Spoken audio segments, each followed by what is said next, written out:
सुप्रभात। भारतीय योग संस्थान, महाराष्ट्र प्रांत, विदर्भ विभाग। आज का हमारे कार्यक्रम योग गोष्ठी। उपस्थित सभी अधिकारीगण, वक्तागण, साधक व जूम मीटिंग पर जुड़े सभी श्रोतागणों का स्वागत। साथ ही हमारे ऑनलाइन प्लेटफॉर्म फेसबुक पेज एवं यूट्यूब चैनल पर जुड़े सभी श्रोतागणों का भी अभिनंदन। योग गोष्ठी यह हमारा एक मासिक कार्यक्रम है। इस कार्यक्रम का आज यह 5वीं कड़ी है। इस कार्यक्रम में हर माह हमारे साधकों को एक विषय दिया जाता है जिस पर वे अपने विचार प्रस्तुत करते हैं। तो हमारा विषय है निष्काम कर्म और योग। निष्काम कर्म क्या है? भारतीय योग संस्थान का हर एक साधक नित्य प्रतिदिन अपनी योग साधना करता है। योग साधना में वह आसन, प्राणायाम व ध्यान का अभ्यास करता है। आसन से हमारे शरीर की शुद्धि होती है, प्राणायाम से मन की शुद्धि एवं ध्यान से चित्त की शुद्धि होती है। इन तीनों क्रियाओं द्वारा हमारे शरीर में अलौकिक शक्तियों का उदय होता है। प्रायः हम लोग इस अलौकिक शक्तियों को अपने स्वार्थपूर्ण कर्म के लिए उपयोग में ला लेते हैं, परंतु हमें चाहिए हम इन शक्तियों का उपयोग हमारे कर्म से बुरे कर्मों को निकालने के लिए, कर्तापन के अभिमान को दूर करने के लिए तथा हमारे कर्म से कुछ पाने की इच्छा या कामना को दूर करने के लिए करें। कर्म कई प्रकार के होते हैं, पर इस प्रकार का किया हुआ कर्म ही निष्काम कर्म है। हम अब कार्यक्रम को आगे बढ़ाते हुए हमारे वक्ताओं के विचारों को सुनेंगे। हमारे आगे के कार्यक्रम का सूत्रभार हमारे नंदनवन जिला प्रधान श्री सुभाष जी हुडिया करेंगे। मैं उन्हें आमंत्रित करता हूं।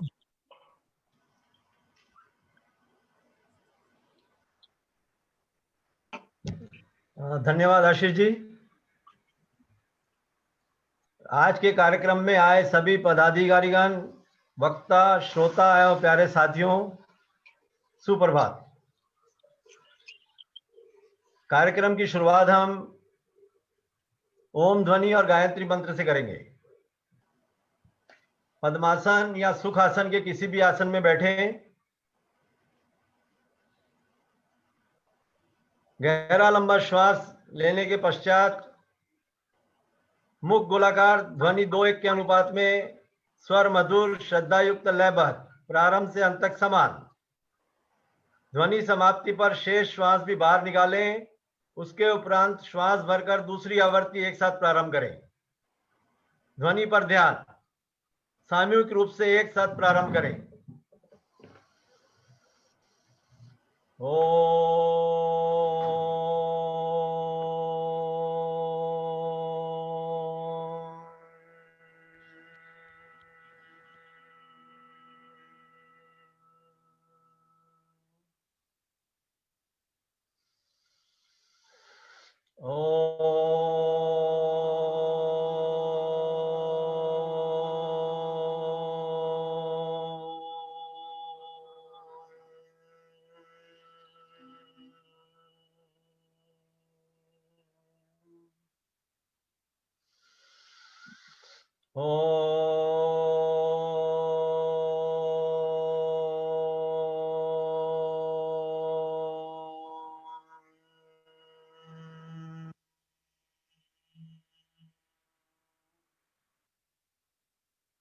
ओम भूर्भुवः स्वः तत्सवितुर्वरेण्यं भर्गो देवस्य धीमहि धियो यो नः प्रचोदयात्। हे प्राण, पवित्रता और आनंद के देने वाले प्रभु, आप सर्वज्ञ और सकल जगत के उत्पादक हैं। हम आपके उस उत्तम, पाप विनाशक व ज्ञान स्वरूप तेज का ध्यान करते हैं जो हमारी बुद्धियों में प्रकाशित रहता है। आप सदैव हमारी बुद्धियों में प्रकाशित रहें और हमें सत्कर्मों की ओर प्रेरित करते रहें। बहुत धीरे से आंखें खोल लेंगे।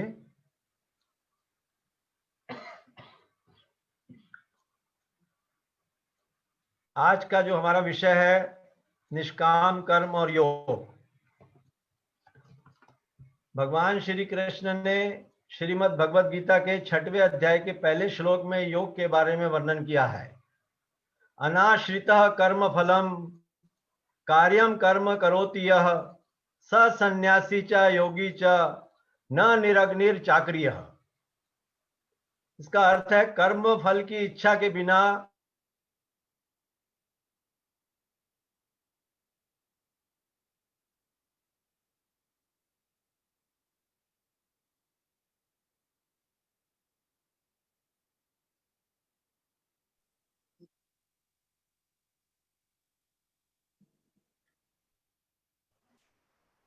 आपकी आवाज नहीं आ रही।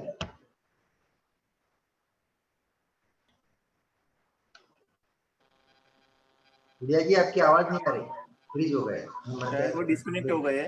हाँ हाँ, नेट उनका नेट बंद हो गया, नेट बंद हो गया। फिर से ज्वाइन करने बोलते। आवाज नहीं आ रहा। कोई कहते आशीष जी आप चालू कीजिए अगला एजेंडा।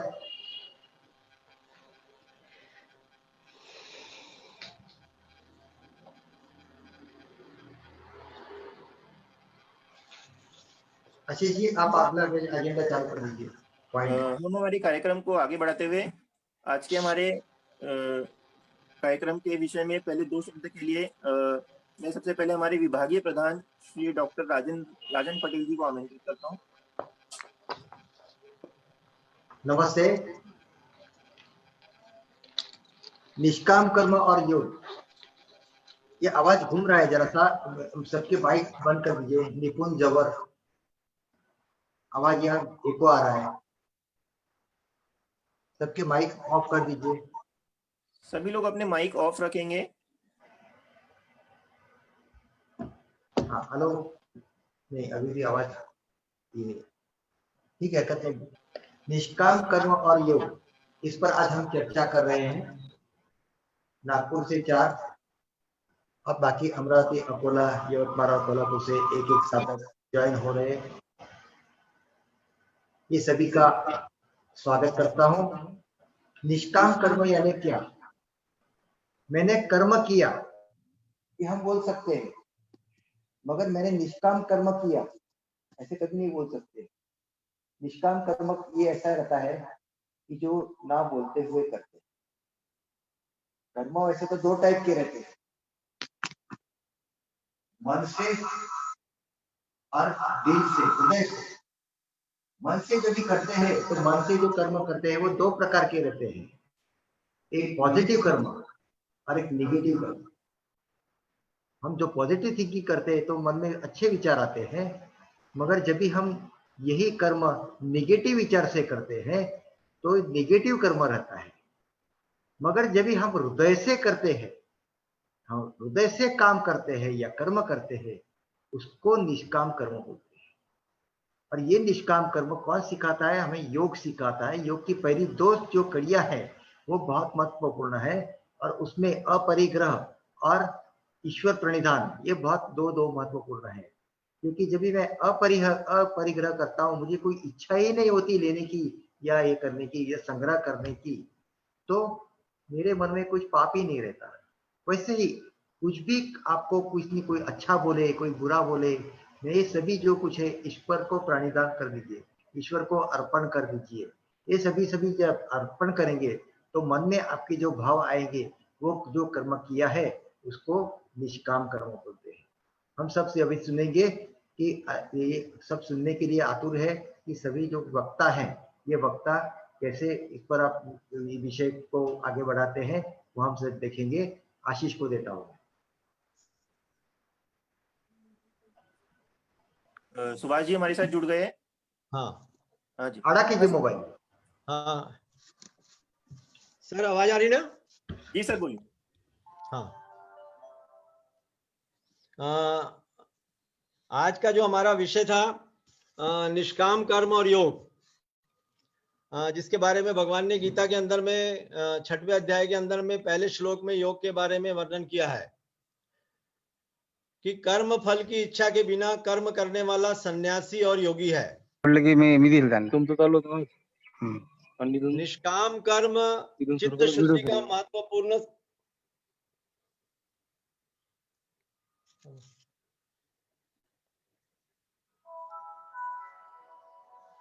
इसको चालू करना है जब तक। सर आप बोलिए, आवाज आ रही है। प्रिया जी बोलिए आप।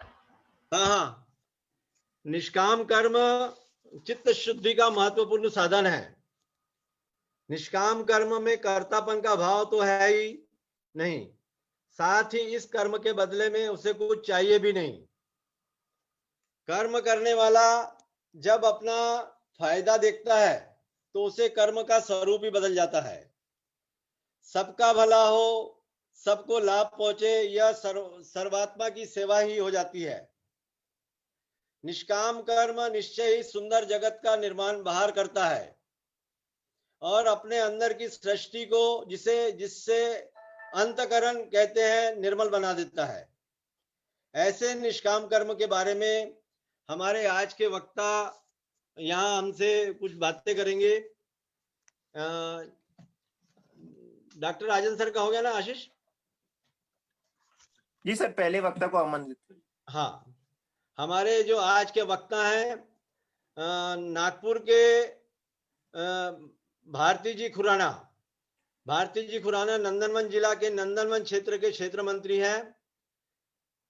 वो आज हमारे यहाँ अभी निष्काम कर्म के बारे में बताएंगे। भारती खुराना।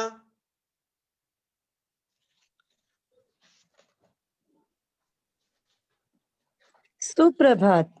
या देवी सर्वभूतेषु शान्तिरूपेण संस्कृता नमस्तस्यै नमस्तस्यै नमस्तस्यै नमो नमः।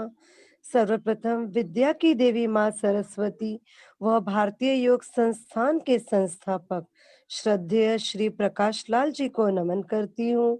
भारतीय योग संस्थान के सभी पदाधिकारियों को मेरा वंदन व गुरु पूरब की हार्दिक शुभकामनाएं। आज की गोष्ठी का विषय है निष्काम कर्म और योग। कर्म के दो प्रकार है, सकाम कर्म स्वयं के लाभ के लिए किए गए कर्म, निष्काम कर्म स्वार्थहीनता वाले कर्म। कर्म ही योग है जिसके माध्यम से हम अपने जीवात्मा से जुड़ पाते हैं। कर्म योग हमारे आत्मज्ञान को जागृत करता है। इस योग से कर्म द्वारा ईश्वर की प्राप्ति की जाती है। श्रीमद् भगवद गीता में कर्म योग को सर्वश्रेष्ठ माना गया है। गृहस्थ व कर्मयुक्त व्यक्ति के लिए योग अधिक उपयुक्त है। गीता में कहा गया है कि मन का समत्व भाव ही योग है, जिसमें मनुष्य सुख दुख लाभ हानि जय पराजय सहयोग वियोग को समान भाव से चित्त में ग्रहण करता है। कर्म का पालन कर्म पतन का त्याग कर धर्म निरपेक्ष कार्य का संपादन भी पूजा के समान हो जाता है। संसार में कोई कार्य ब्रह्म से अलग नहीं है, इसलिए कार्य की प्रकृति कोई भी हो, निष्काम कर्म सदा ईश्वर को ही समर्पित हो जाता है। श्रीमद् भगवद गीता में भगवान कृष्ण अर्जुन को निष्काम कर्म का उपदेश देते हुए कहते, जो सुख दुख सर्दी गर्मी लाभ हानि हार जीत यश अपयश जीवन मरण भूत भविष्य की चिंता न कर मात्र अपने करते हुए कर्म में लीन रहता है, वही सच्चा निष्काम कर्म योगी है। परमात्मा सृष्टि का निष्काम संचालन करते हुए हमें विवेक बुद्धि देकर अपने कर्मों का अधिष्ठा बनाया है। हमें कर्म करने की पूरी छूट है। अस्तु कर्म का दायित्व ऊपर न मारकर परमात्मा पर माना अनास्त कर्मयोग का गलत अर्थ लगता है। गीता की व्याख्या करते हैं, योग कौसुम कौशल्य में कर्म में कुशलता ही योग्य है। कुकार्य कुशल वही हो सकता है जिसने अनुचित कर्मों के बीच अंतर का बोध हो। कुशल शब्द का अंतर्गत सत्यम शिवम सुंदरम का भाव प्रवाहित है, इसलिए कार्य कुशलता में अशुभ कर्म के लिए कोई भी गुंजाइश नहीं है। अनासक्त कर्म योग का वास्तविक तात्पर्य यही है कि हम काम को पूरी कुशलता के साथ कर्तव्य पालन का अभिमान छोड़कर किया जाए, जिससे फल का प्राप्त निर्लिप्त रह जाए। निष्काम कर्म योग के तत्व दर्शन हृदयगम करने और इस राजमार्ग का अवलंबन कर साधक संसार में रहते हुए स्वर्ग मुक्त होकर उच्च स्तरीय आनंद प्राप्त कर सकता है। भारतीय योग संस्थान के संस्थापक श्रद्धेय श्री प्रकाश लाल जी निष्काम कर्म के एक आदर्श उदाहरण है। उन्होंने योग के महत्व को समझा व सर्व भवन्तु सुखिनः का सिद्धांत लेकर घर घर योग पहुंचाने का निश्चय किया। इसके फलस्वरूप आज सिर्फ भारत में ही नहीं, संपूर्ण विश्व में योग रूपी यज्ञ को आहुति दी जा रही है। हम भारतीय योग संस्थान के सभी पदाधिकारी, सभी साधक, शिक्षक, शिक्षिकाएं निष्काम कर्म करते हुए जन जन तक योग पहुंचाते। प्रतिदिन प्रातः सुबह 4 बजे उठना, स्वयं की साधना कर 6 बजे गार्डन बगीचे पहुंचना, सभी को योग सिखाना, उसमें से योग शिक्षक तैयार करना ताकि ये योग रूपी अनुष्ठान आगे बढ़े, जन जन तक पहुंचे। ये एक बहुत बड़ा निष्काम कर्म है।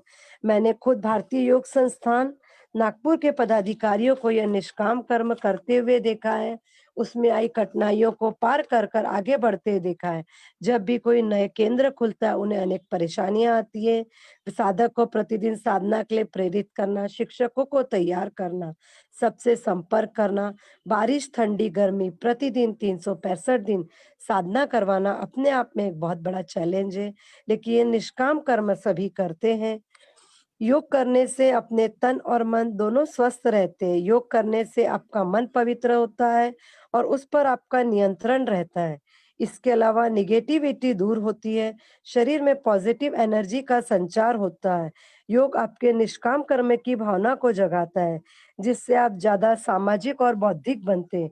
सांसें अंदर लो और ईश्वर तुम तक पहुंचता है। सांसें रोके रहो, ईश्वर तुम्हारे साथ रहता है। सांसें बाहर निकालो और तुम ईश्वर तक पहुंचते हो। सांसें छोड़ रहे हो और ईश्वर के प्रति समर्पित हो जाओ। यह है प्राणायाम, ईश्वर के सानिध्य में तन और मन पर नियंत्रण। स्वस्थ व सुंदर शरीर हेतु सबसे उत्तम कर्म। एक योगी शिक्षक से पूछा गया, आपको आपके जन्मदिन पर क्या उपहार चाहिए? मुझे किसी उपहार की नहीं, बस आपके उपस्थिति की कामना है। यह है निष्काम कर्म का सर्वश्रेष्ठ उदाहरण। योग एक साधना है, एक कर्मयोग है, जिसमें हम सभी को निरोगी काया, स्वस्थ शरीर दे सकते। अंत में यही कहूंगी, आओ योग करे, सूर्य उदय से पहले उठ, सूर्य नमस्कार, उष्टासन, मकरासन, नौकासन से बनाए अपनी निरोगी काया। आओ योग करे। श्वासों का भरना निकलना प्राणायाम हुआ, अपने दिल दिमाग का यह व्यायाम हुआ। किया भ्रामरी भस्त्रिका और अनुलोम विलोम, सुंदर है कपाल की भांति पुलक उठे हर रोम। सांस द्वारा ईश्वर से हम सहयोग करें। आओ योग करे। अंत में सभी से यही कहूंगी, हम लोग यह कार्य कर रहे हैं, लेकिन इस कार्य को करने हेतु सभी को प्रेरित करना होगा। घर घर में योग का दीपक जलाना होता, जलाकर सर्व भवन्तु सुखिनः का सपना साकार करना होगा। जय हिंद, जय भारत। धन्यवाद भारती जी। आपने बहुत अच्छा निष्काम कर्म के बारे में कहा, कर्म के प्रकार बताया, कर्म से ईश्वर की प्राप्ति होती है। कर्म में कुशलता ही योग है। योग से तन मन स्वस्थ रहते हैं। सांसों के माध्यम से ईश्वर तक कैसे पहुंच सकते हैं, बहुत सुंदर तरीके से आपने बताया। धन्यवाद। अभी हमारे दूसरे जो वक्ता है श्री साहेब राव जी साखरे, ये उप केंद्र प्रमुख आनंद योग प्राणायाम केंद्र यवतमाल से हैं। वो अभी बताएंगे निष्काम कर्म के बारे में। साहेब राव जी साखरे।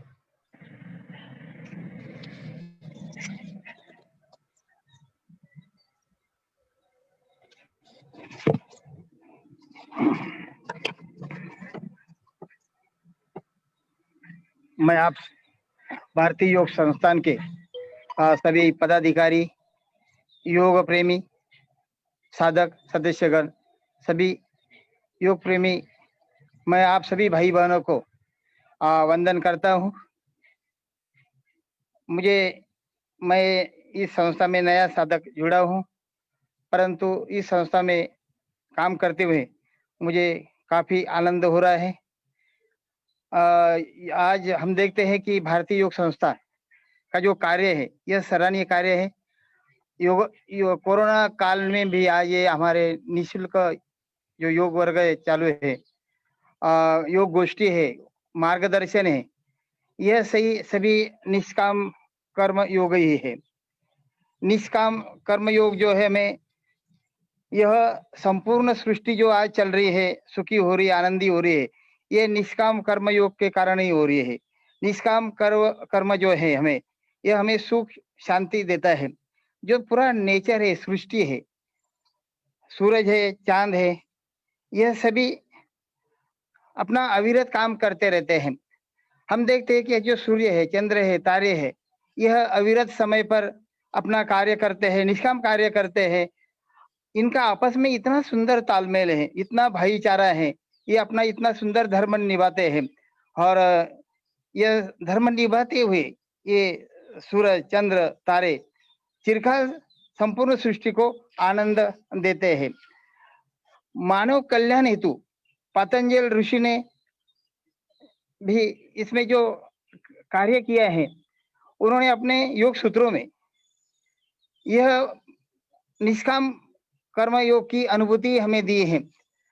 पतंजल योग दर्शन में जो अष्टांग योग सूत्र है, यम, नियम, आसन, प्राणायाम, प्रत्याहार, धारणा, ध्यान और समाधि। यम और नियम, यम यह सामाजिक नियम है और जो नियम है यह वैयक्तिक नियम है। ये दोनों साधना हमें निष्काम कर्म करवाती है। यह हमारा योग का आधार है।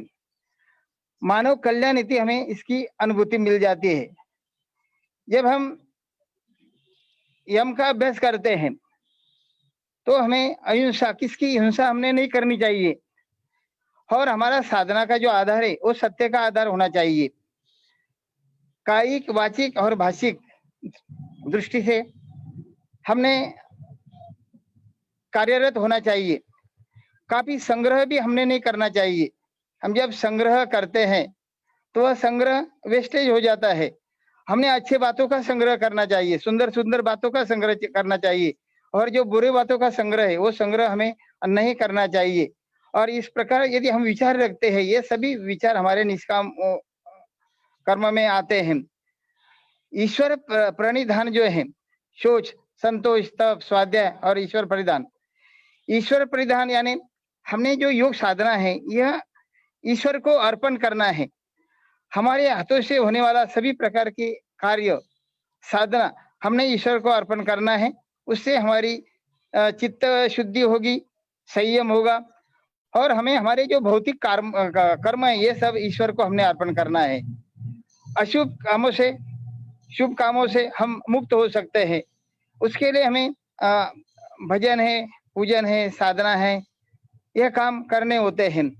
यम नियम का जो अभ्यास होता है यह साधकों को अपने जीवन में कुछ मूल्य पालन करने की दिशा देते हैं और योग साधक अंतिम दिशा तक पहुंच जाता है। और हम देखते हैं कि एक बच्चा जब विचार करता है, अरे बैंक में मेरा जो एटीएम है, एटीएम जब एक बच्चों को दिखाई देता है कि एटीएम में तो बहुत पैसे रहने वाले हैं, परंतु यह गलत है। एटीएम में आप जितना पैसा डालोगे उतना ही पैसा आपको मिलने वाला है। परंतु यदि निसर्ग नियमों का यदि आप पालन करते हैं तो आपको कहीं गुना ज्यादा आपका एटीएम भर जाएगा, फूल जाएगा। काफी मूल्यवान चीजें आपको मिलेंगी।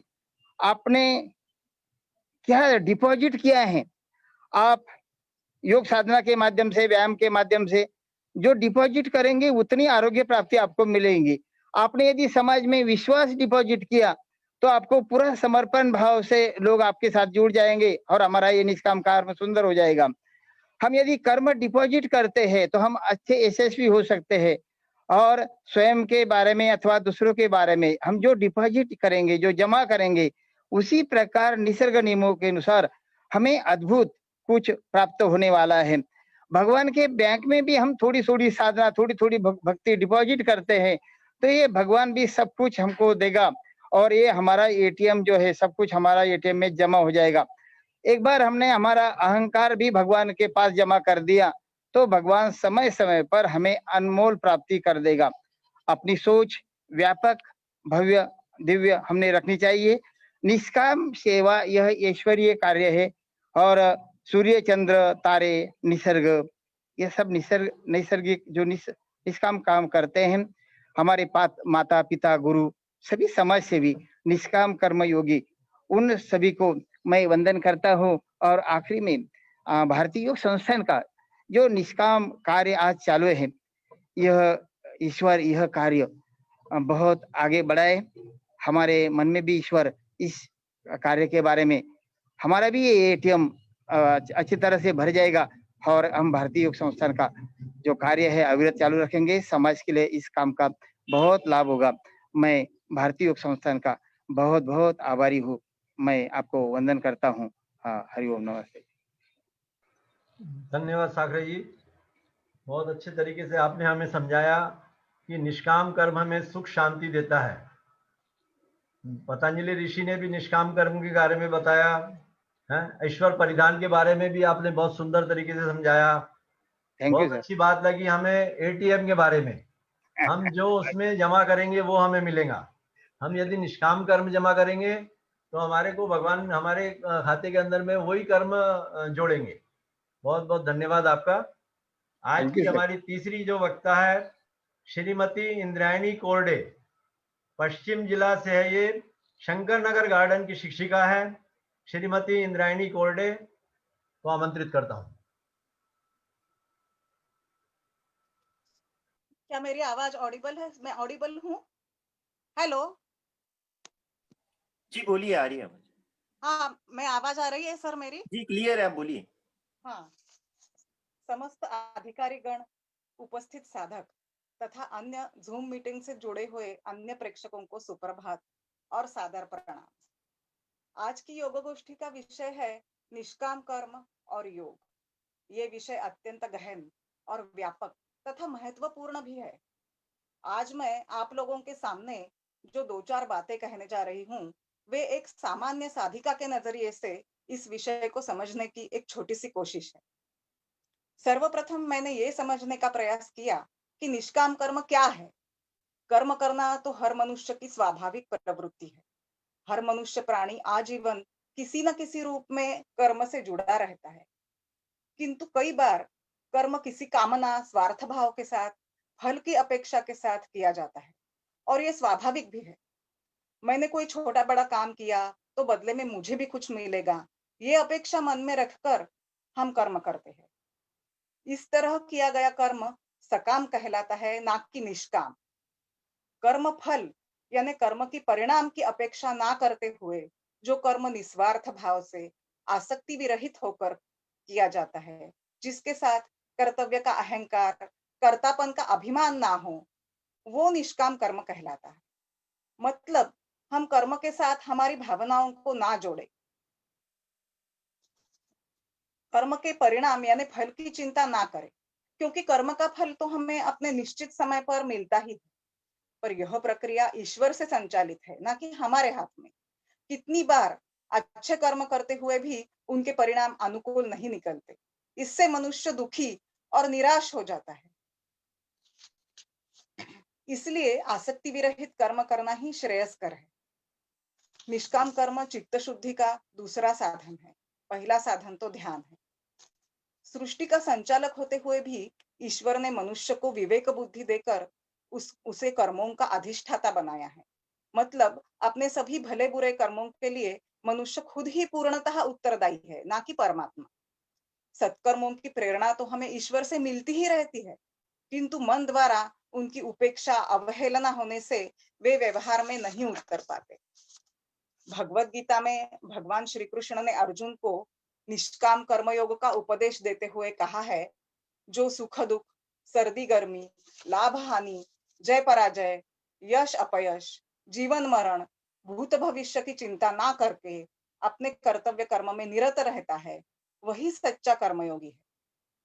भगवत गीता में बताया गया ये निष्काम कर्म का यह सिद्धांत सुनने और समझने में तो सरल लगता है, लेकिन क्या वास्तव में निष्काम भाव से कर्म करना हर एक सामान्य मनुष्य के लिए संभव है? बहुत कम लोग इसे अमल में ला पाते हैं।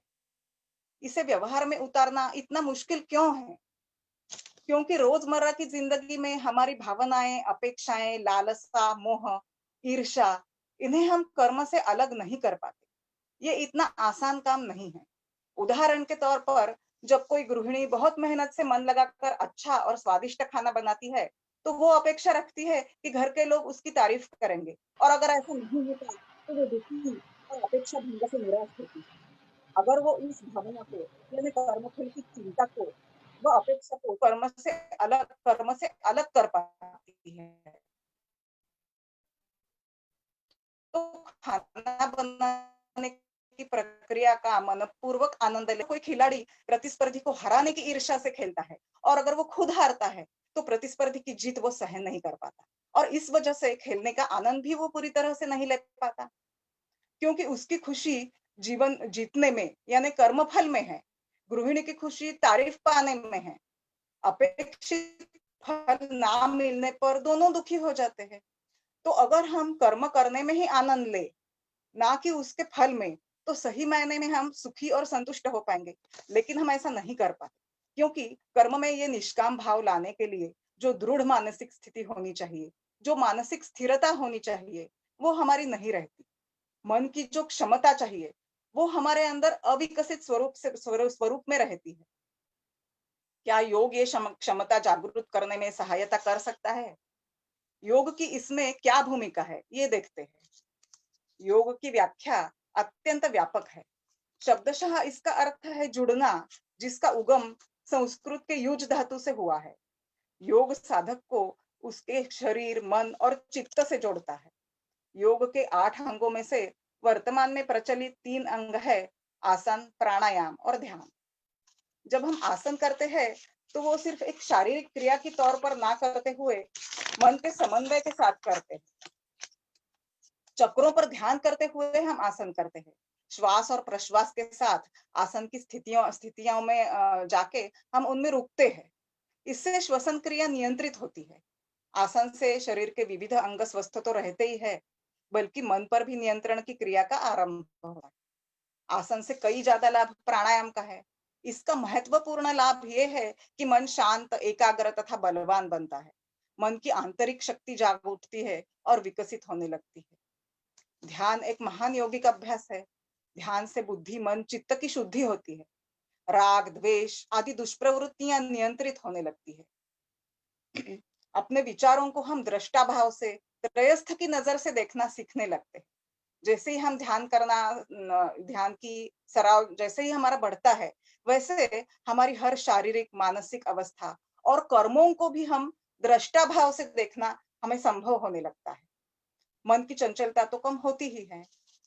योग जीवन से जुड़े हर भौतिक, मानसिक, आध्यात्मिक और भावनिक आदि सभी पहलुओं पर काम करता है। योग के नियमित अभ्यास से धीरे धीरे हमारे विचारों में, भावनाओं में, कर्मों में परिवर्तन आने लगता है। हम राग, द्वेष, लोभ, मोह, ईर्ष्या आदि विकारों से ऊपर उठने लगते हैं। शरीर स्वस्थ और मन शांत, स्थिर होने से हमारी सोचने समझने की शक्ति पहले से ज्यादा गहरी होने लगती है। व्यक्तित्व का विकास होने लगता है और मन की शक्ति बढ़कर हम निष्काम भाव से कर्म करने के काबिल बनने लगते हैं। सुख हो या दुख, हर परिस्थिति में मन की स्थिरता हम बनाए रख सकते हैं। मन की इस स्थितप्रज्ञ अवस्था, जिसका वर्णन श्री कृष्ण ने भगवद गीता में किया है, वो हमें प्राप्त होने की संभावना बढ़ती है। और इस तरह निष्काम कर्म करने के लिए जो मन की शांति, शक्ति व गहराई जरूरी है, वो योग द्वारा धीरे धीरे विकसित हो सकती है। योग साधना नियमित करने से एक साधक सिर्फ अपने और अपने परिवार के कल्याण के बारे में ही नहीं, बल्कि सारे समाज के कल्याण के बारे में सोचने लगता है, और समाज की निरपेक्ष सेवा करने की वृत्ति उसमें जागृत होने लगती है। समाज को निःशुल्क योग शिक्षा देने के निष्काम कर्म की तरफ वो बढ़ने लगता है, और इस तरह निष्काम कर्म करना योग से संभव हो सकता है। ये सब हम अनुभव कर रहे हैं क्योंकि भारतीय योग संस्थान के ऐसे कुशल योग शिक्षक हमें हमारे अहोभाग्य से मिले हैं, जिन्होंने अपनी प्रभावी और सरल शैली में योग सिखाकर हमें निष्काम कर्म के लिए प्रेरित किया है। इसलिए योग शिक्षा लेकर नियमित रूप से योग साधना करना हर मनुष्य के लिए अनिवार्य है। योग ही निष्काम कर्म की नींव यानी फाउंडेशन है। तो आइए हम सब योग साधक अपनी निरंतर योग साधना के द्वारा अपने मन को स्थिर, शक्तिशाली और सक्षम बनाएं और इस निष्काम कर्म के पथ पर आगे बढ़े तथा सारे विश्व को इसके लिए प्रेरित करें। धन्यवाद। जय हिंद। धन्यवाद कोर्टे जी, इंद्राणी जी, आपने बहुत सुंदर तरीके से निष्काम कर्म क्या है इसके बारे में समझाया। कर्म के परिणाम की अपेक्षा के बिना किया जाता है वो निष्काम कर्म है। चित्त शुद्धि की साधना है निष्काम कर्म। जो सुख दुख में भी भगवान ने कहा है, आपने कहा कि गीता में भगवान ने कहा है कि जो निष्काम कर्म से हमारे सुख दुख की तरफ देखने की हमारी दृष्टि बदल जाती है। कर्म करने में ही आनंद है तो सुखी हो जाएंगे, ये भी आपने बहुत सुंदर बताया हमें।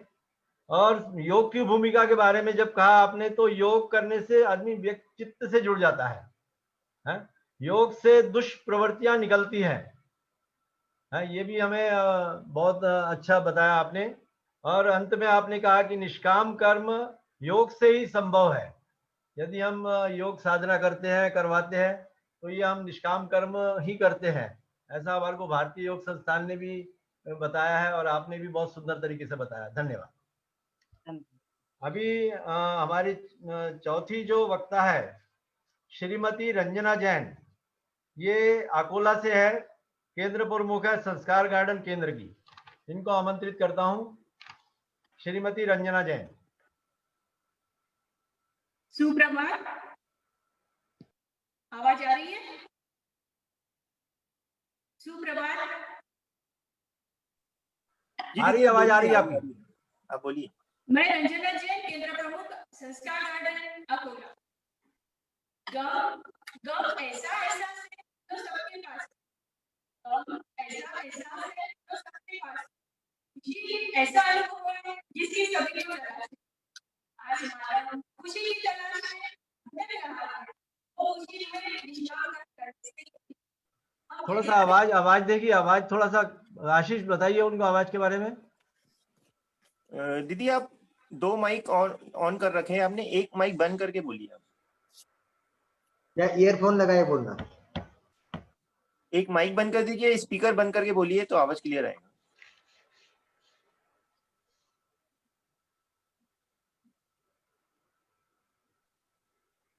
सुप्रभात। आ रही आवाज?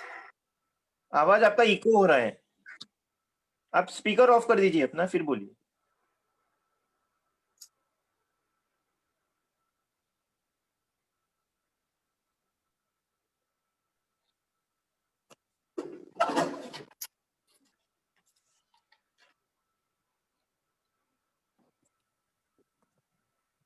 नहीं आ रहा।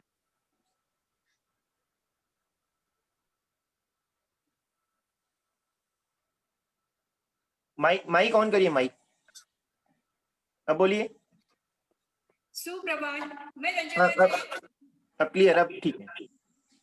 मैं रंजना जैन, केंद्र प्रमुख संस्कार गार्डन अकोला। गम ऐसा ऐसा है जो सबके पास है। गम ऐसा ऐसा है जो सबके पास है। खुशी ऐसा अनुभव है जिसकी सबको तलाश है। आज मानव खुशी की तलाश में भटक रहा है। वो खुशी हमें निष्काम कर्म करने से ही मिलेगी। हम जैसा देंगे वैसा हमें मिलेगा। ये प्रकृति का नियम है। हम खुशी देंगे तो हमें खुशी मिलेगी। हम गम बांटेंगे तो हमें गम मिलेगा। भारतीय योग संस्थान ने हमें मौका दिया है निष्काम कर्म करने का। हम ईश्वर के आभार मानते हैं कि हमें इसके किताबें पहली बार शर्मा से दिल्ली से योग सिखाने आए। मन में विचार आ रहे थे, ईश्वर की सेवा कर रहे थे, वो भी दिल्ली से आके आश्चर्य लगा। जब मैं पूरी तरह से संस्थान के साथ जुड़ी तब ऐसा सुना कि सभी साधक फल की अपेक्षा किए बगैर समाज को कुछ देना चाहते हैं, सत्कर्म करना चाहते हैं। मैडम सर आए 2 महीने तक अकोला में सिखाया। यह सब निष्काम करने की तो है। आप बच्चों को जैसे बचपन से संस्कार करते हैं, वैसे ही भारतीय योग संस्था से जुड़ते ही हमें निष्काम कर्म करने की प्रेरणा मिलती है। हम मार्च 2019 में दिल्ली शिविर के लिए गए थे। 200 से ज्यादा साधक महाराष्ट्र से दिल्ली गए थे। वहां पर भी सभी अधिकारी वर्ग ज्यादा से ज्यादा हमें सिखाने का चार मेहमान आ जाए तो हमारे सब काम में गड़बड़ी होती है, पर दिल्ली में इतने लोगों की व्यवस्था में कहीं पर भी गड़बड़ नहीं थी। सब काम शिस्तबद्ध तरीके से हो रहा था। कोई योगाभ्यास करा रहे थे तो कोई साधक एक लाइन में बिठा रहे थे, तो कोई चप्पल एक लाइन में लगा रहे थे, तो कोई खाने का प्रबंध देख रहे थे। वहां सभी के चेहरों पर प्रसन्नता थी, वहां के वातावरण में पॉजिटिविटी थी। यही तो है निष्काम कर्म। साधक योग केंद्र पर आते हैं, वहां साधना करते हैं, साधना करने से उनकी तबीयत ठीक होती है, उनकी सोच सकारात्मक होती है। यही तो है निष्काम कर्म। गीता के अनुसार योग कर्मसु कौशलम, अर्थात कुशलता से कर्म करना ही योग है।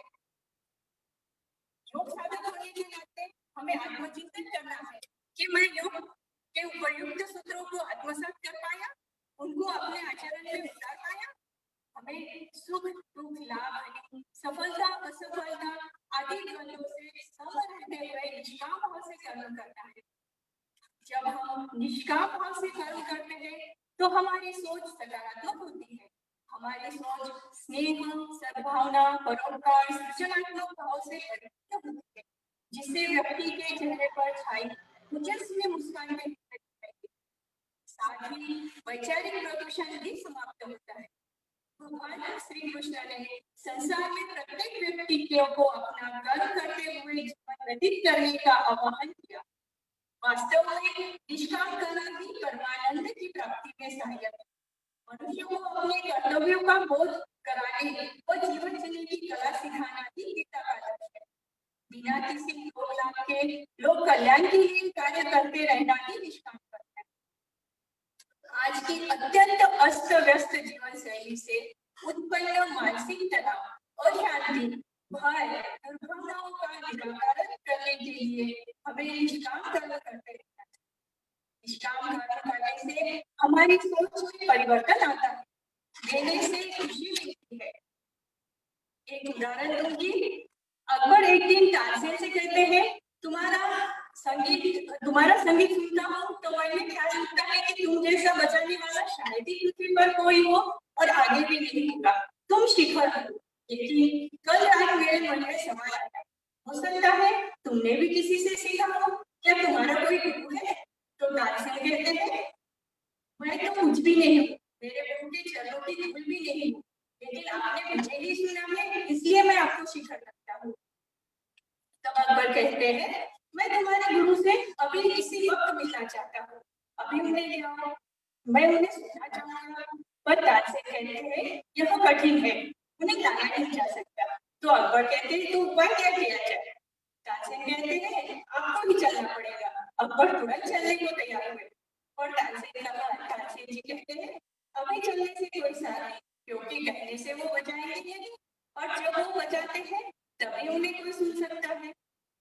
तो पता चला हरिदास फकीर तानसेन के गुरु थे, यमुना के किनारे रहते थे। रात 3 बजे उठकर वे बजाते और गाते थे।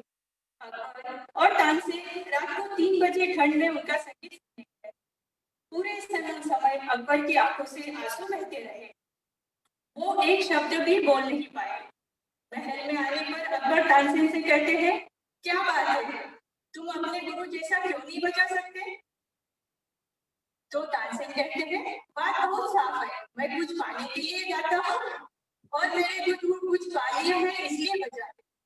पाने की आकांक्षा के बिना जो कृत्य फल खिलता है वही शुद्ध कर्म निष्काम कर्म कहलाता है। जब तक क्रोध मान माया लोभ हो तब तक निष्काम कर्म नहीं हो सकता। निष्काम कर्म यानी उसके आगे के परिणाम का अनुमान लगाए बगैर काम करते जाओ। यही हमें भारतीय योग संस्थान सिखाती है। मैं धन्यवाद करना चाहता हूँ आप सभी का और भारतीय योग संस्थान का। धन्यवाद। धन्यवाद रंजना जी। आपने निष्काम कर्म के बारे में कहा कि निष्काम कर्म करते हैं तो सोच बदल जाती है। निष्काम कर्म करने से ईश्वर की प्राप्ति में सहयोग है, ये भी आपने बहुत सुंदर तरीके से हमें समझाया। योग कर्म कौशलम, भारतीय योग संस्थान के कार्यशैली के बारे में भी कहा कि वहां पर कैसा सभी जो साधक है, शिक्षक हैं, पदाधिकारी गण है, किस प्रकार निष्काम कर्म योग करते हैं, ये भी आपने बहुत सुंदर तरीके से बताया। धन्यवाद।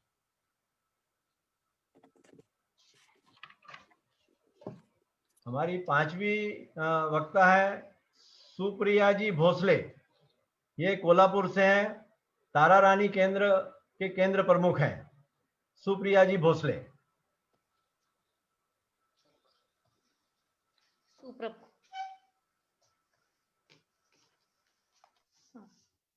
कोल्हापुर में भारतीय योग संस्था द्वारा सन 2014 को शुरुआत हुई। तब से संस्थान से जुड़ी हूँ। दिल्ली से 2 साधक और उनके साथ पुणे से 6-7 साधक आकर हमें योग करने के फायदे बताए। रोज सुबह 6 बजे गार्डन में 2 घंटे रोज योग प्राणायाम एवं ध्यान सिखाते थे। उन्होंने हमें 15-20 दिन निशुल्क योग सिखाया। तब से कोल्हापुर के बहुत से लोग भारतीय योग संस्थान से जुड़ गए।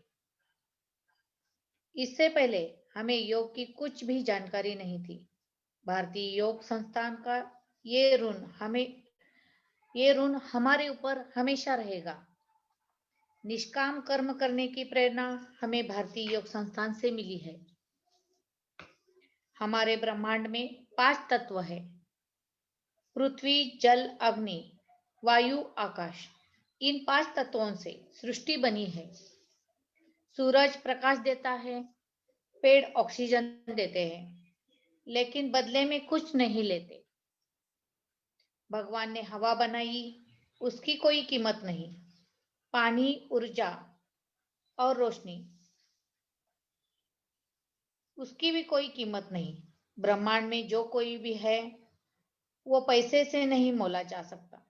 इनसे हमें निष्काम सेवा की प्रेरणा मिलती है। इससे प्रकृति का निष्काम भाव महसूस होता है। निष्काम कर्म अंतःकरण को निर्मल बना देता है। जैसे कमल का पत्ता जल में रहता है, पर वह जल से भीगता नहीं। जल उसके ऊपर मोती की तरह लुढ़कता रहता है। ऐसे ही हम संसार में अपने लिए न रहकर केवल दूसरों के लिए ही रहेंगे तो हम भी कमल के पत्ते की तरह निर्लिप्त रहेंगे। कमल के फूल पर भंवरा बैठता है, तितलियां बैठती है, तो परागकण इधर उधर होते हैं। मेल और फीमेल के अलग प्लांट होते हैं, तो परागकण एक दूसरे को मिलाने का कार्य भंवरों और तितलियां ही करते हैं, और उनको मालूम ही नहीं कि वो निष्काम कर्म कर रहे हैं। सृष्टि की इतनी सुंदर रचना है। निष्ठा एवं श्रद्धा से कौन सा भी कार्य किया तो मन में मानव कल्याण हेतु कर्म करने की अंदर से इच्छा निर्माण होगी। सारा विश्व 2020 की शुरुआत से हम देख रहे हैं कोरोना महामारी में है। विश्व भर में कोरोना योद्धाओं की जितनी भी तारीफ करें, आभार व्यक्त करें, तो भी कम है। डॉक्टर्स, नर्सेस, पुलिसकर्मी, सिपाही, सफाई कर्मचारियों ने बिना थकते दिन रात सेवा दी है। खुद की जान की परवाह न करते हुए करोड़ों लोगों की जान बचाई है। हम मनुष्य को भूल जाते हैं, लेकिन उसके कर्मों की सुगंध कोई नहीं भूलता। जो कर्म का बीज हमने बोया है उसका फल हमें कौन से जन्म में मिलेगा ये मालूम नहीं, लेकिन निष्काम भाव की शुद्धि होगी। और एक उदाहरण देते हैं। बरगद के बीज का आकार राई से भी छोटा होता है, परंतु बरगद वृक्ष संसार के महाकाय वृक्षों में से जाना जाता है।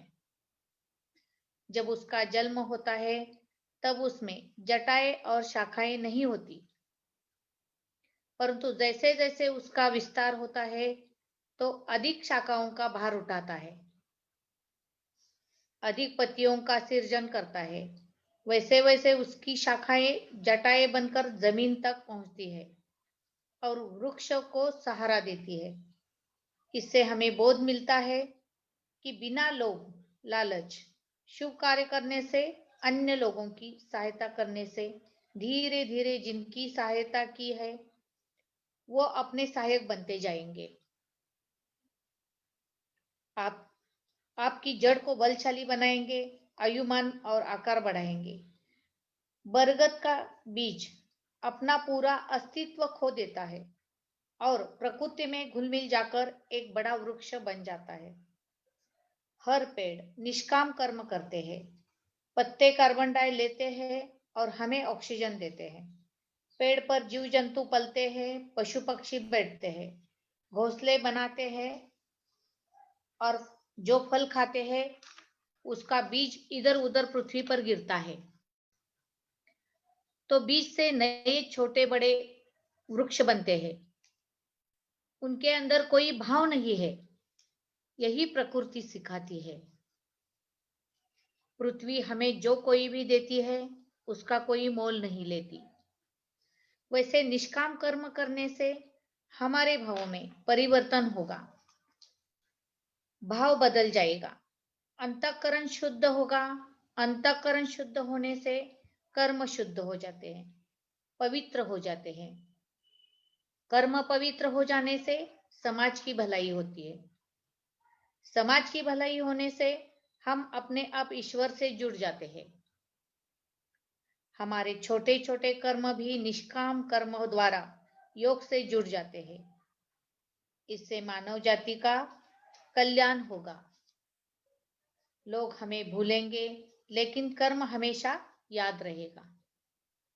मनुष्य जन्म में हम अच्छा निष्काम कर्म करेंगे तो कर्म ही अपने साथ आएगा।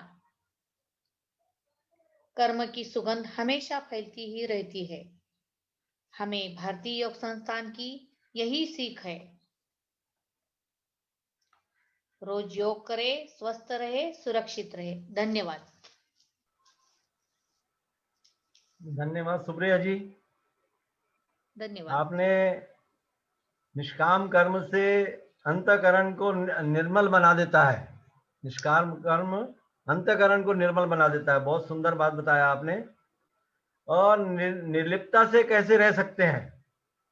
आपने बरगद के वृक्ष का भी बहुत अच्छा उदाहरण दिया कि छोटा सा बीज रहता है और उसकी शाखाएं कैसी फैलती हैं और वो कैसे हमें अच्छी बातें बता सकता है। प्रकृति हमें निष्काम कर्म सिखाती है। आपने 5 तत्वों के बारे में भी कहा, पृथ्वी, जल, अग्नि, वायु है। ये सब हमें कुछ ना कुछ हम लेते नहीं है पर हम देते हैं। प्रकृति से भी हम निष्काम कर्म सीख सकते हैं। कर्म ही हमारे साथ में आने वाले हैं। ये भी बहुत सुंदर बात बताया आपने। और हम निष्काम कर्म करेंगे वो ही हमारे साथ में आने वाले हैं। धन्यवाद प्रिया जी। धन्यवाद। अभी हमारी छठवीं जो वक्ता है वो है सीमा जी शर्मा। ये वर्धमान जिला के नेताजी नगर गार्डन से साधिका है वहां की। सीमा जी शर्मा।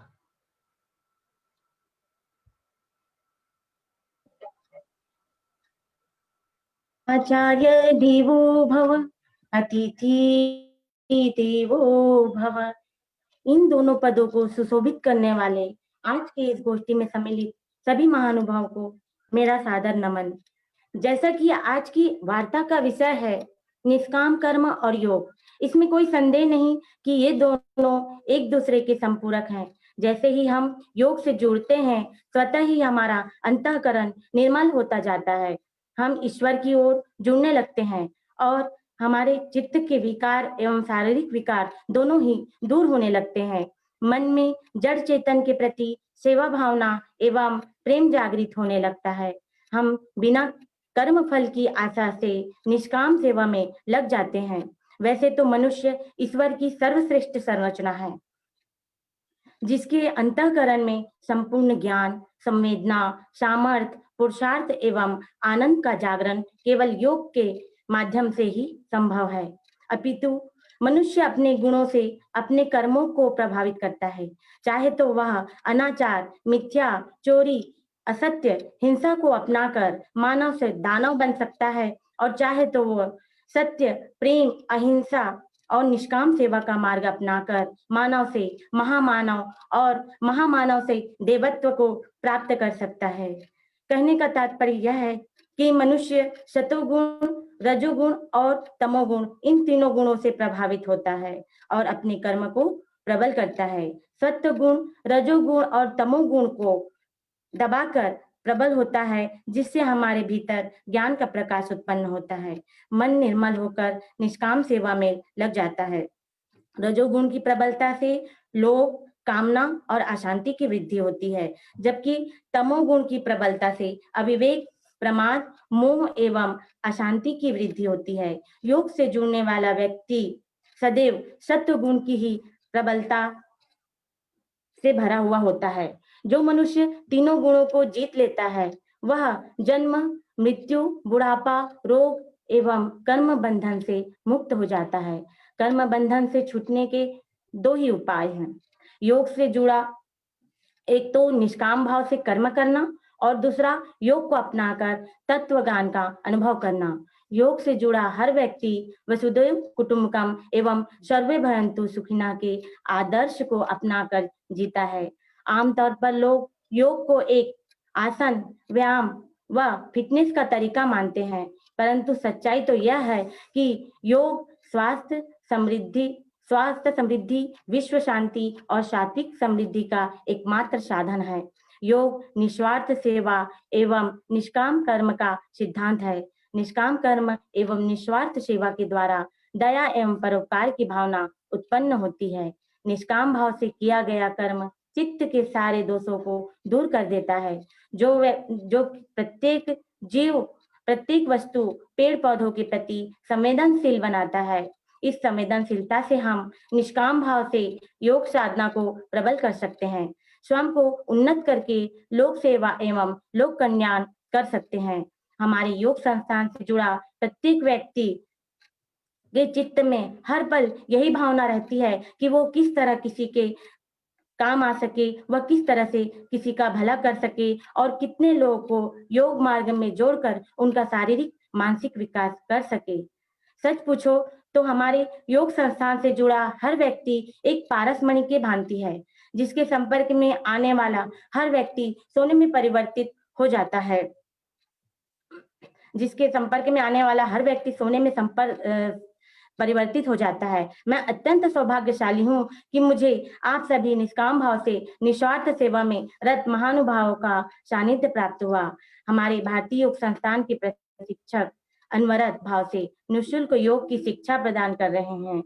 मैं उन्हें धन्यवाद प्रणाम करती हूँ, जो जियो और जीवन दो के सिद्धांत पर चले जा रहे हैं, जो सूर्य की भांति स्वयं तो प्रकाशित ही हैं और दूसरों को भी प्रकाशित कर रहे हैं, जिनके निष्काम निस्वार्थ हृदय की गहराइयों से दूसरों की सुख शांति की गुहार और रोग मुक्ति की पुकार ही निकलती है। सर्वे भवन्तु सुखिनः, सर्वे सन्तु निरामयाः, सर्वे भद्राणि पश्यन्तु, मां कश्चित् दुर्भाग भवेत्। योग करना व कराना हम सबका परम धर्म, सेवा धर्म, राष्ट्र धर्म और भागवत धर्म है। हमें योगी, निरोगी, उपयोगी एवं सहयोगी बनना है। यही भारतीय योग संस्थान का संकल्प है। जय हिंद, जय भारत। धन्यवाद। धन्यवाद सीमा जी। आपने ईश्वर की ओर जुड़ने लगते हैं हम निष्काम कर्म से, बहुत सुंदर तरीके से हमें समझाया।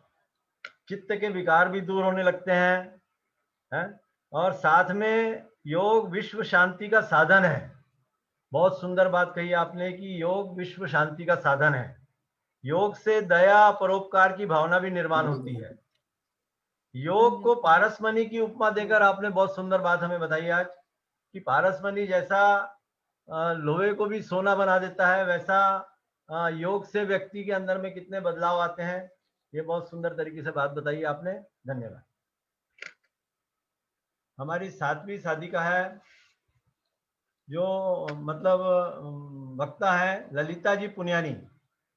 ये वर्धमान जिला श्रेयांस गार्डन की केंद्र प्रमुख है, ललिता जी पुनियानी। सुप्रभात, मैं ललिता पुनियानी, नागपुर वर्धमान नगर श्रेयस गार्डन केंद्र प्रमुख।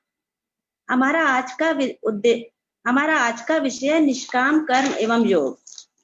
सबसे पहले हम ये समझेंगे कि निष्काम कर्म क्या है। प्रकृति हम सबको एक खास उद्देश्य देकर इस धरती पर उतारती है।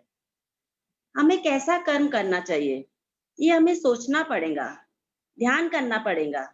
तब हमारे अंदर से आवाज आती है कि हमें ऐसा कर्म करना है जिसमें परिवार, समाज व देश का उद्धार हो। इस विश्व महल में आए हम सब बन कलाकार, हमें सजानी होगी इसकी जर्जर दीवार। अर्थात जो भी कमियां इस धरती पर है वह सब हमें अपनी क्षमता अनुसार उन कुरीतियों को दूर करना है, उनका विरोध करना है और ऐसे कर्म करना है जो बगैर किसी लालच, लोभ या बगैर किसी फल की इच्छा के हो। श्रीमद् भगवत गीता में भी भगवान श्री कृष्ण ने अर्जुन से कहा है कि कर्म करो पर फल की इच्छा ना करो। ऐसा कर्म जिसमें हमारा निजी स्वार्थ ना हो। जिस प्रकार सूरज रोज सुबह बिना किसी स्वार्थ के रोशनी देता है, पृथ्वी अन्न देती है, गंध बिखेरती है, जल शीतलता प्रदान करता है, अग्नि ताप देती है, वायु प्राण देता है, आकाश अवकाश देता है, हम भी अपने परिवार, समाज व देश व विश्व को सुख दे। निष्काम कर्म का योग से गहरा संबंध है। योग का शाब्दिक अर्थ है जोड़ना, शरीर, श्वास और मन। महर्षि पतंजलि द्वारा चित्त की वृत्तियां पूर्णता निरोग करना ही योग है। समाधि की स्थिति को पाना ही योग है। वो योग जीवन जीने की कला है। वो कहते हैं ना, आसन से शरीर शुद्धि, प्राणायाम से मन शुद्धि एवं ध्यान से चित्त शुद्धि होती है। जिसने योग रूपी अग्नि में खुद को तपा दिया, उसके शरीर में कोई भी तरह का रोग नहीं होता और ना ही उसके शरीर में बुढ़ापे के लक्षण जल्दी आते हैं। हम योगासन करके पहले अपने शरीर को स्वस्थ करते हैं और प्राणायाम से प्राण वायु यानी ऑक्सीजन अधिक से अधिक हमारे नस नाड़ियों में जाती है, जिससे हमारा मन स्वस्थ होता है और ध्यान करने से आत्म अनुभूति स्वतः ही हो जाती है, जिससे हमें निष्काम कर्म करने की प्रेरणा मिलती है। क्योंकि जब तक हम पूरी तरह से स्वस्थ नहीं होंगे तब तक हम दूसरों को स्वस्थ रहने व निष्काम कर्म करने की प्रेरणा नहीं दे सकते। हमारा शरीर तो एक सीढ़ी है जिस पर चढ़कर हमें ऊपर तक जाना है, अर्थात आत्मा का परमात्मा से मिलन करना है। ऊंचाई चढ़ने के लिए सीढ़ियां लगाई जा चुकी हैं, चढ़ाई चढ़ने के लिए अब परिश्रम करना बाकी है। योग जीवन का विज्ञान है, यमन का विज्ञान है, आत्मा का विज्ञान है। व्यक्तित्व स्तर पर देखें तो हमारे शरीर में एक मन भी है जो हमारे क्रियाकलापों का केंद्र बिंदु है। आधुनिक चिकित्सा विज्ञान बताता है कि 85% बीमारियां मन में होती है पर दिखाई देती है शरीर में। फलस्वरूप हम उन बीमारियों को ढोते रहते हैं। दवाओं की पहुंच तो वहां तक होती ही नहीं, परंतु निरंतर योगाभ्यास एवं ध्यान से हमारे मन की परत दर परत उगाड़ता है, अर्थात हमारे कष्टों, बीमारियों एवं तनावों को बाहर करता है। इस प्रकार जब हमारा मन शुद्ध होता है तो एकाग्रता की शक्ति आती है, छिपी हुई चेतना का विकास होता है और हमारे अंदर पॉजिटिव विचार आते हैं। किसी ने सच ही कहा है, स्वस्थ जीवन जीना जीवन की जमा कुंजी, योग करना रोग मुक्त जीवन की कुंजी। मेरे जीवन में निष्काम कर्म एवं योग का बहुत ही अच्छा प्रभाव पड़ा है। वो कहते हैं ना, यहाँ चाह होती है वहां राह मिल ही जाती है। मेरा मन भी हमेशा एक तलाश में था, कुछ ऐसा मिले जहाँ मैं निष्काम कर्म कर सकूं। भारतीय योग संस्थान से मुझे एक ऐसा प्लेटफॉर्म मिला जहाँ मैं खुद को तन एवं मन से स्वस्थ ही नहीं कर पाई बल्कि निष्काम कर्म देकर अपने जीवन को सार्थक कर पाई। भारतीय योग संस्थान से जुड़ने से पहले मेरे लिए 5-6 लोगों के सामने बात करना मुश्किल हो जाता था, कॉन्फिडेंटली बात भी नहीं कर पाती थी। यहाँ पर आने पर मेरा कॉन्फिडेंस लेवल बढ़ा, जहाँ पर अपने दूसरों को भी निष्काम कर्म एवं योग करने की प्रेरणा दे पाई। मैं अपने प्रभु एवं भारतीय योग संस्थान का कोटि कोटि धन्यवाद देती हूँ, जिन्होंने मुझे इस लेवल तक लाकर खड़ा किया। आज मैं अपनी लाइफ से पूरी तरह से संतुष्ट हूँ। ये 2 पंक्तियां कहकर मैं अपने शब्दों को विराम दूंगी। भगवान श्री कृष्ण ने मनुष्य से कहते हैं, तू वही करता है जो तू चाहता है, तू वही करता है जो तू चाहता है, पर होता वही है जो मैं चाहता हूँ, पर होता वही है जो मैं चाहता हूँ। तू कर जो मैं चाहता हूँ, तू कर जो मैं चाहता हूँ, होगा वही जो तू चाहता है, होगा वही तो जो तू चाहता है। धन्यवाद। धन्यवाद ललिता जी, बहुत सुंदर आपकी निष्काम कर्म के बारे में जो आपने कहा कि कर्म कैसे होना चाहिए, लालच और फल की अपेक्षा के बिना हमारे कर्म होना चाहिए। हम प्रकृति से क्या सीख सकते हैं, सूर्य, पृथ्वी, अग्नि, वायु, आकाश कैसे काम करते हैं, हमें भी अपने समाज के लिए, देश के लिए वैसे कर्म करना है, वैसा काम करना है। समाधि की स्थिति को पाना योग है, ये भी आपने बहुत अच्छे से बताया हमें। हमारा शरीर एक सीढ़ी है। सीढ़ी कैसा है, आत्मा का परमात्मा का मिलन, ये हमारा एक माध्यम है शरीर कि यदि परमात्मा को मिलना है, आत्मा को मिलना है, तो हमारा शरीर एक सीढ़ी है उसके लिए है। योग आत्मा का विज्ञान है, ये भी आपने बहुत सुंदर बात बताई हमें। धन्यवाद, बहुत सुंदर तरीके से आपने कहा, उसके लिए बहुत बहुत धन्यवाद। अब मैं विनती करता हूं श्रीमती कैलाश पटेल मैडम से, जो हमें मार्गदर्शन देंगे। श्रीमती कैलाश पटेल मैडम।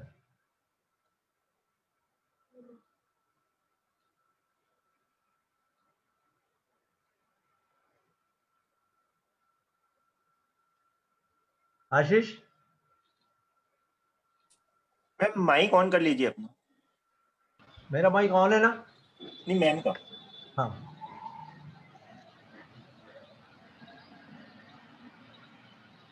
उपस्थित सभी हमारे भारतीय योग संस्थान के योग परिवार के सदस्य एवं ऑनलाइन जुड़े हमारे सभी साधकों को भी प्रणाम एवं नमस्कार।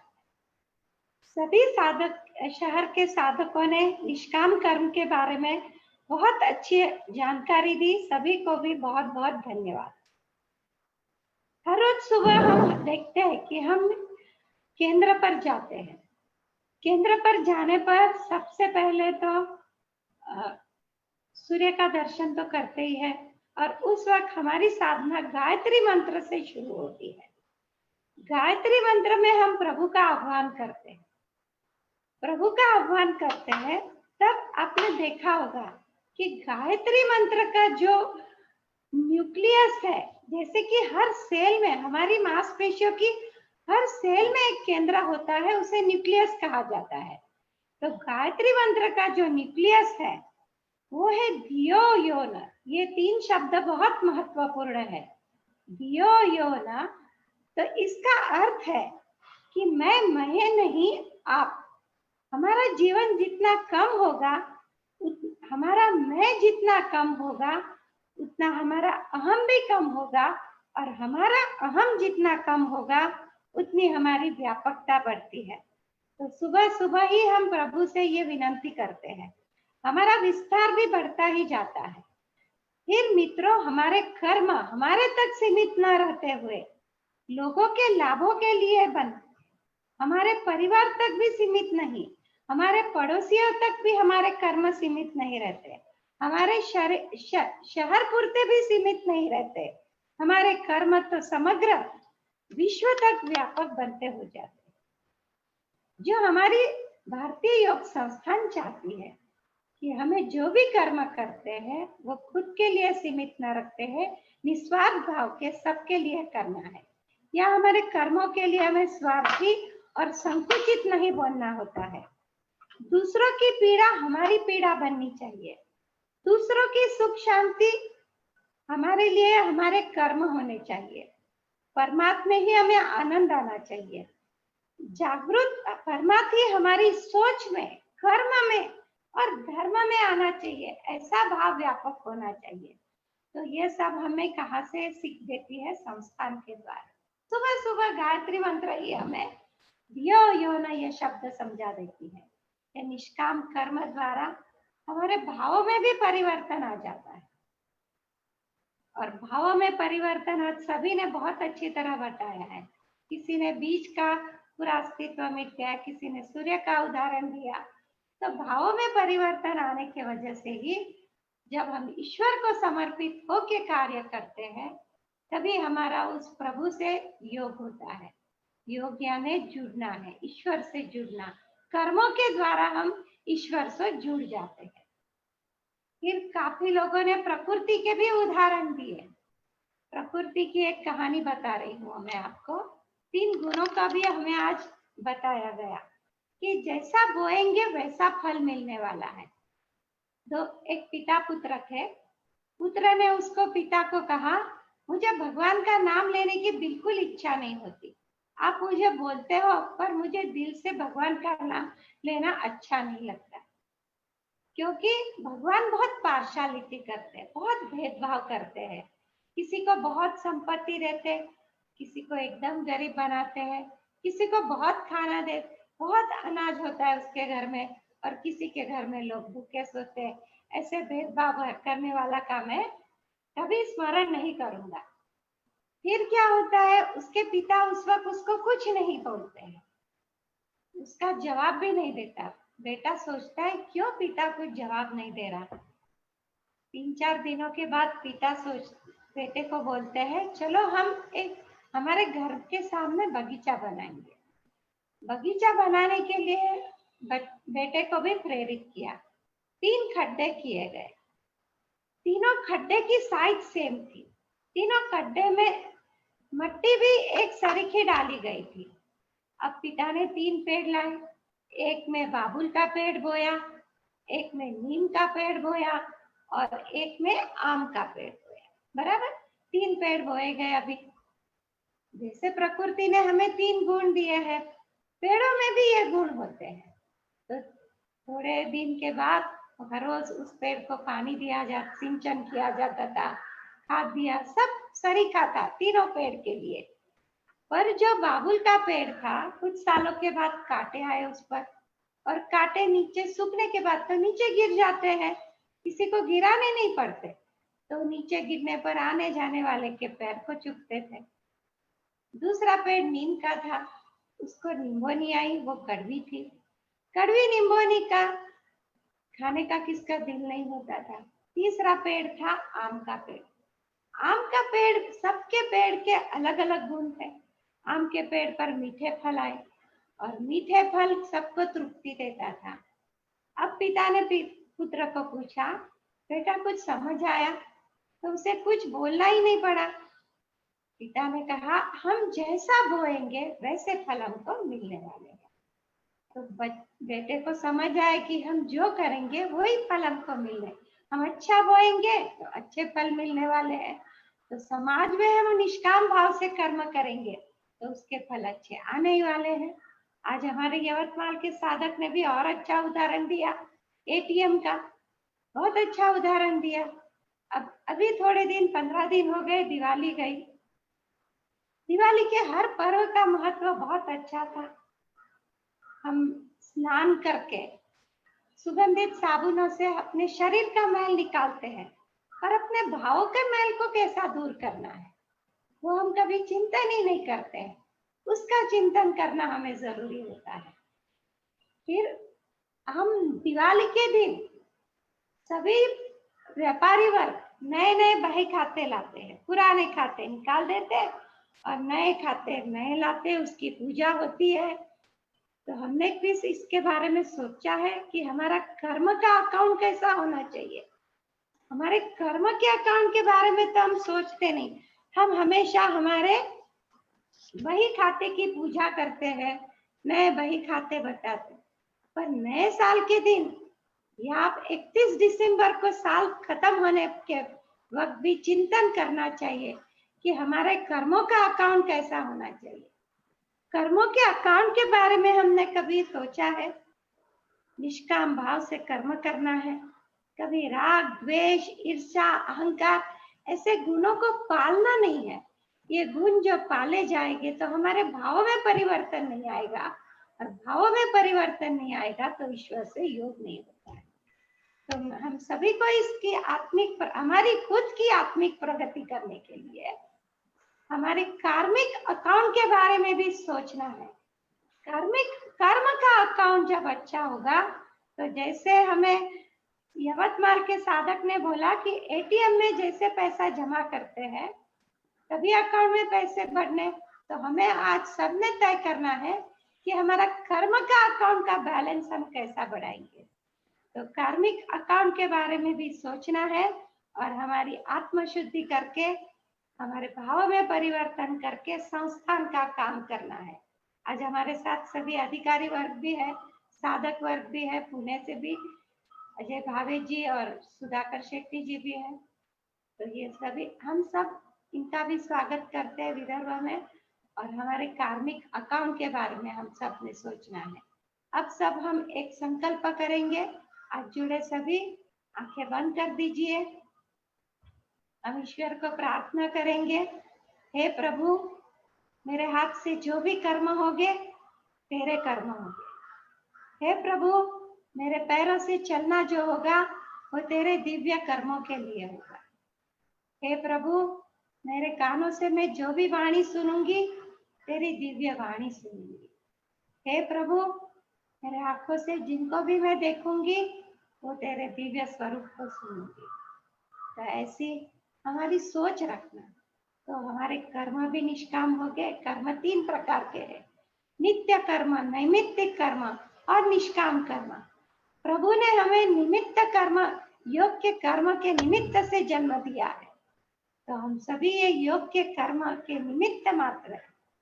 तो हमें ये कर्म निष्काम भाव से करने हैं और इसे जीवन में अपनाने हैं। सभी ने बहुत अच्छी वार्ता की, सभी बधाई के पात्र हैं। ऑनलाइन जुड़े हमारे सभी साधक और ऑनलाइन प्रोग्राम का जो संचालन कर रहे हैं आशीष अग्रवाल और गुड़िया जी, ये बहुत धन्यवाद के पात्र है। सभी को बहुत बहुत नमस्कार। धन्यवाद कैलाश पटेल मैडम जी। आप धन्यवाद के पात्र हैं कि आपने सबको हमारे को जोड़ के रखा है। नहीं, हम कहाँ ये योग गोष्ठी और योग वार्ता और पटेल सर जो हमारा करते हैं रोग के बारे में, नहीं, तो आपने हमारे को जोड़ के रखा, उसके लिए धन्यवाद। आज आपने बहुत सुंदर कहानी हमें समझाई। हम जैसा फल बोएंगे वैसा हम काटेंगे, नहीं, तो हमें कैसे कर्म करना है ये हमको सोचना है, उसका चिंतन करना है। जैसा अभी आपने कहा कि हम संकल्प लेते हैं कि मेरी वाणी है, मेरा शरीर है, मेरी कान है, आँख है, इससे मैं क्या चीज़ देखूंगी, क्या चीज़ सुनूंगी जो मेरे को अपने जीवन विकास के लिए प्रोग्रेस करे। जीवन विकास यानी मेरे को निष्काम कर्म के लिए प्रेरणा दे, वो भगवत कार्य के लिए प्रेरणा दे, नहीं। तो निष्काम कर्म करना है। 3 प्रकार के आपने कर्म भी बताया, नित्य कर्म है, निमित्त कर्म है, निष्काम कर्म है। बहुत सुंदर तरीके से आपने हमारा मार्गदर्शन दिया, उसके लिए भी बहुत बहुत धन्यवाद। अभी कुछ सूचनाएं हैं। सूचनाएं में जैसा कि आप सबको मालूम है कि हम हर माह के तीसरे रविवार को किसी भी रोग के ऊपर में एक हमारी वार्ता होती है। तो हमारे डॉक्टर पटेल सर बहुत सुंदर तरीके से हमारी वो वार्ता लेते हैं। इस बार की भी जो वार्ता थी हमारी बहुत अच्छे तरीके से हुई है। हर महीने के हमारे तीसरे रविवार को हमारी वार्ता रहती है। वैसे ही हर माह के चौथे रविवार को जो आज हमने योग गोष्ठी का आयोजन किया है, ये हमारा एक निश्चित दिन है कि महीने का आखिरी रविवार आ गया, चौथा रविवार आ गया, तो हम उस रविवार को हमारी योग गोष्ठी रहती है। इसके आगे हम 2 अभी नई चीजें शुरू करने जा रहे हैं कि हर माह के पहले रविवार को पूरे विदर्भ के लिए हम एक ध्यान की प्रक्रिया सुबह 5 बजे शुरू करने जा रहे हैं। कब शुरू करने वाले हैं? हर माह के पहले रविवार को। ये ऐसा हमने डिसाइड किए थे। अभी और भी यदि हम डिसाइड कर सकते हैं, सभी हमारे साथ में अभी अधिकारी वर्ग भी है, हमारे साथ में साधक भी है, शिक्षक भी हैं, वो भी हम अभी डिसाइड कर सकते हैं कि वो हमें अभी पटेल सर बात करेंगे उसके लिए कि साधना हमारे को जो ध्यान की साधना है वो हर महीने में एक बार करना है कि हर हफ्ते करना है, इसके बारे में हम चर्चा करते हैं अभी। कैसा डॉक्टर साहब, कैसा करेंगे हम? मेरी अभी 2-4-5 लोगों से बात हुई तो उनका ऐसा बोलना पड़ रहा था कि हर हफ्ते करो। सर आवाज नहीं आ रही है।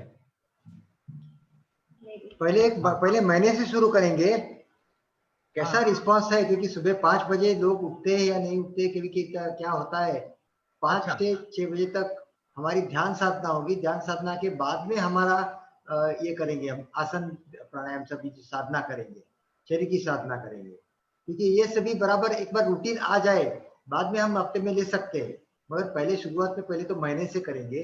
पहले ये महीने देखते हैं हम कैसा रिस्पांस आता है, उस हिसाब से हम करते हैं। ठीक है ना, इसके लिए अभी अपन एक मैसेज डाल देंगे पूरे ग्रुप के अंदर में।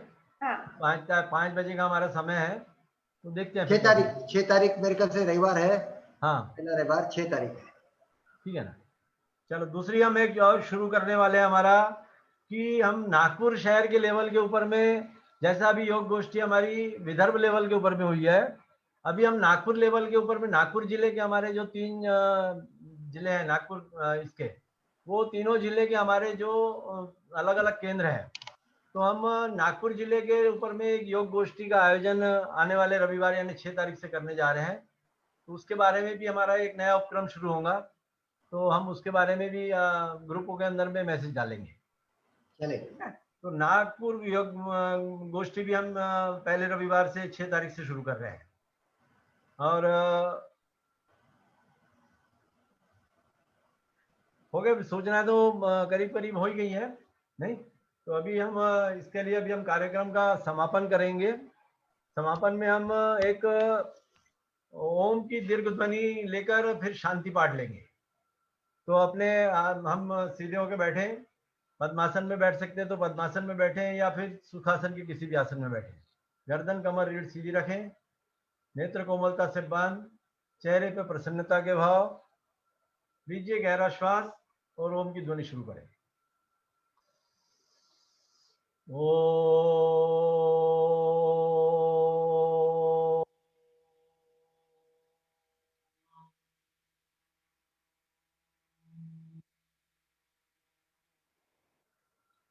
ओम द्यो शांतिरंतरिक्षगं शांतिः पृथ्वी शांतिरापः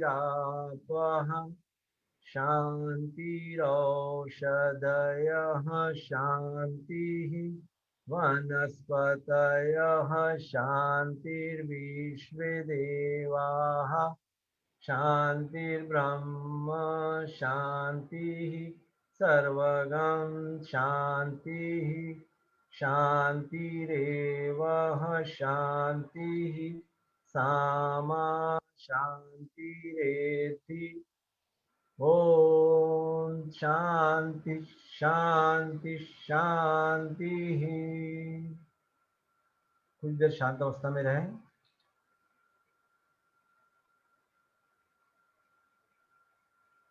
दोनों हथेलियों का घर्षण करें, ऊर्जा को मुखमंडल पर, शरीर पर, तत्पश्चात आंखों पे ले आए। आज का हमारा योग गोष्ठी का कार्यक्रम यहाँ पूरा होगा। आशीष, हमारे ऑनलाइन जुड़े सभी श्रोताओं का भी मैं धन्यवाद देना चाहूंगा। ऑनलाइन प्लेटफॉर्म जैसे जूम मीटिंग, फेसबुक पेज या यूट्यूब चैनल पे जो भी हमारे श्रोता हमारा कार्यक्रम देखते हैं, सुनते हैं, उनका भी बहुत बहुत धन्यवाद। इसी तरह हमारे कार्यक्रम को देखें और लाइक करें और हमारे चैनल को भी सब्सक्राइब कर योग को आगे बढ़ाएं। धन्यवाद।